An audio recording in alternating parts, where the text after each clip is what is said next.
Hello and welcome back to another video on Wrestling and to another edition of Raw out of 10. And it is a busy episode of Raw today because of course we got all of the fallout from Summerslam which took place at the weekend, a new World Heavyweight Champion, a new Intercontinental Champion, all of the fallout from that Seth Drew Punk situation, and of course we got the Wyatt 6 in action for the first time. But we started things off with our new World Champ, and Gunther will defend his newly won championship against Randy Orton in Germany on August 31st at Bash in Berlin. And as we found out in the opening segment, the Viper interrupted the Ring General's congratulatory promo to reveal himself as the number one contender, citing the inconclusive and controversial end to their match in the final of the King of the Ring tournament. Gunther accepted and ended his promo, claiming nothing could catch him off guard, to which the Viper replied by saying he wanted the champion to see his RKO coming. A really hot start. I think, this feud definitely makes sense after that whole King of the Ring stick, and in Gunther's home country as well. I think this is going to be a mega match. Can't wait for it. Before it's time for Sheamus against Ludwig Kaiser,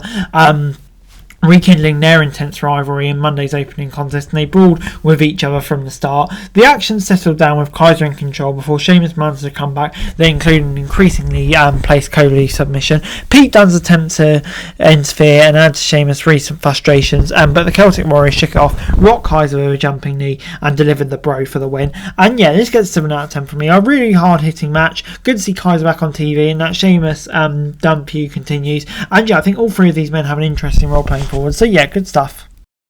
An infuriated Damian Priest then marched his way to the ring and called out Finn Balor in response to the shocking betrayal that cost him the world title at SummerSlam. The Prince understandably wanted nothing to do with his former tag partner, instead addressing him via video. He revealed that Priest will battle JD McDonough later on Monday night while he waits for the perfect moment to take out the former champion. From there, Balor introduced a new Judgment Day, including JD McDonough, Dominic Mysterio, Liv Morgan, Carlito, and of course himself. That's a very interesting looking stable going forward. Can't wait to see how that feud develops. I think really has potential to heat up both men, with Ripley and Morgan involved as well. I'm definitely very intrigued to see where that's all gonna lead. Before we got Lyra Valkyria defeating Shayna Baszler.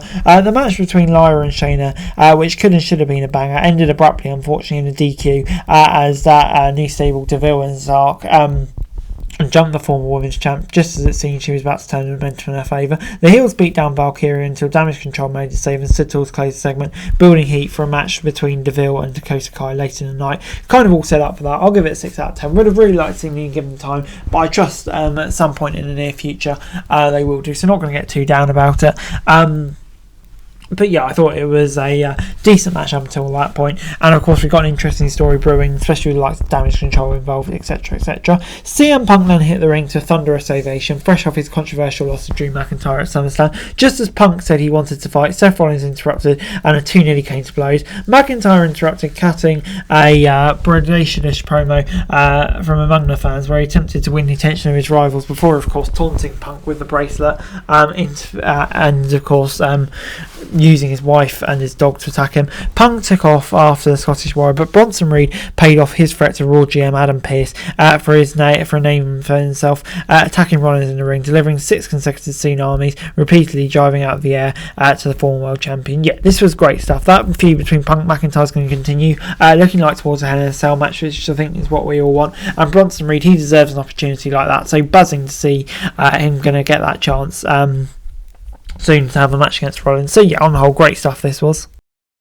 We then got the New Day taking on the OAP, and the never-ending rivalry between New Day and the Final Testament continued as Kofi returned to action, teaming with Xavier Woods. Later in the match, the action broke down with a hot tag to Woods, just as it appeared Scarlett was going to interfere on behalf of the heels. Odyssey Jones, yes, you heard that right, made his long-awaited main roster debut, wiping out Cross at ringside. This distraction allowed Woods to pick up the win for his team. After the match, Jones helped the faces clear the ring, and they stood tall to close the segment. Did not see this coming, but you can tell Woods maybe wasn't quite as on board with it. Linking into that, maybe split. I still don't think it's going to happen, but the longer they keep going, you never know. And obviously James was a real surprise. Really intrigued to see him getting this role on the main roster, kind of as a Big E replacement. And hopefully it all goes well for him, because he deserves a shot on TV. Before it's time for Austin Truth against A-Town Day Down Under, and 2 days after embarrassing them, the Austin Truth fell to the former tag champs on Raw, furthering them all around the victory, leaving the Miz frustrated and the former World Tag Team Champions looking for answers. I'm going to give it 6 out of 10. Good classic payback. They made themselves look like dorks at SummerSlam. Kind of repaid it back here, but not really in a way. So I'm going to give it a 6 out of 10. it was an alright match, but in comparison to most of the other stuff in the show, yeah, kind of really paled in comparison. Backstage, Bron Breakker cut a promo warning the locker room of his intentions as the IC champion before Damian Priest scared off against JD McDonough. Of course, Priest was still feeling the effects of that brutal Gunter match, but he squared off with JD. An intense match highlighted both competitors, but spotlighted Priest late as he answered his opponent's open hand strikes with a barrage of kicks. Carlito, Dom and Liv made their presence felt before Balor attacked during a disqualification win for the Archer of Infamy. Rhea made the save, chasing off Mysterio and Morgan before joining in Priest and laying out McDonough to close the segment. So yeah, it seems like very much like it's going to be Rhea and Priest taking on the new Judgment Day, basically the rest of the crew. And yeah, although we didn't get a match here, I think we all expected that. It gets 7 out of 10 from me. Good first sets, and I think this is going to be a very interesting feud going forward with so many moving parts. So yeah, good stuff. Before we got that Io Sky versus Sonya Deville match I was talking about earlier, Deville of course was originally slated to battle Dakota Kai, but the Damage Control star suffered a knee injury following a sneak attack backstage by the heel and her associates Zoe Stark and Shayna Baszler. But no Kai, no problem was the case. Io Sky stepped in for the teammate and battled Deville instead. A back and forth match saw the genius of Sky weather that storm that was Deville's offensive onslaught and delivered an over the moonsault for the W. Yeah, it's a pretty decent match. I still think this feud, I don't know, it's not really capturing my attention too much, at least compared to a lot of the other stuff happening on Raw, but I'm going to give it a chance. I thought this was a relatively decent match for what it was, but yeah, kind of maybe relaxing it up the ante a bit more. 6 out of 10. Before it's time for the Wyatt Six against Chad Gable and the Creed brothers, and of course it is the site of the Wyatt family's first appearance 11 years earlier, which is quite a poignant moment, and it's a successful one for the new faction as Gacy, Loomis and Rowan defeated their opponents. It was not as easy as the newly dubbed American-made dominated the majority of the action by isolating Gacy and working him over, utilising quick tags to the advantage. Eventually, Gacy made the tag to Rowan, and any chance the heels had of triumphing ending. Rowan obliterated the competition, joined Loomis and Gacy in earning the win, with Uncle Howdy and Abby the Witch watching from ringside. I think, yeah, for a first match, a good first sighting of the Wyatt Six. Hopefully they move on to something bigger now.